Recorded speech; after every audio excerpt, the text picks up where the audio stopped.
Yo, what's going on everybody? It's Brodeur AKA Brilly, and today I'm excited to show you my quick tip of how I achieved this bokeh effect right here. Now this specific bokeh effect, with this halo, with the hollowed out inside, it's kind of a holy grail for photographers to get. And I'm going to show you how easy it is to get here with Octane Render.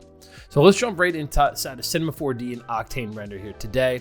And I have a very, very basic scene set up of just a cloner object with some spheres in it with a specular material. Nothing complex about this at all, and an HDRI. The whole image is out of focus because this is really just about how to control this depth of field. Now I did turn off autofocus because I do want the whole thing out of focus for this, and I increased the aperture to a pretty crazy number here so we can just really look at that bokeh effect.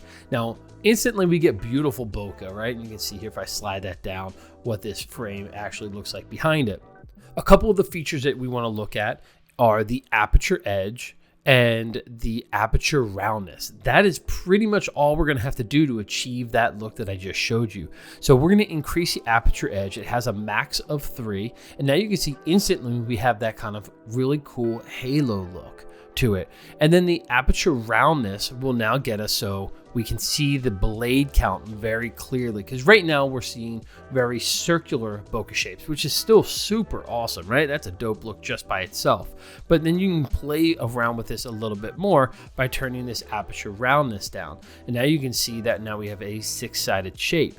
So if I were to change the blade count from 6 to 3, now you're going to see we have a kind of triangular shape bokeh. And so, again, if we increase that aperture roundness, you're going to see that that is going to kind of disappear here. And so if you want to get more of those geometric shapes within your bokeh, that is all you have to do. So let me just bring this blade count back to 6. Another feature that I really like is this aperture aspect ratio. And the default is set to 1. And if you go below a value of 1, it's going to begin to stretch it horizontally here. And if you go above a value of 1, it's going to stretch it vertically. This can give you some cool looks too. It can look a little bit goofy sometimes if you stretch it too much, but again, it really just goes for the style that you're going for. But I noticed in little tasteful increments, it can really add a little something extra that you don't see in a lot of artists' 3D work as much. And then your art can kind of stand out yet again.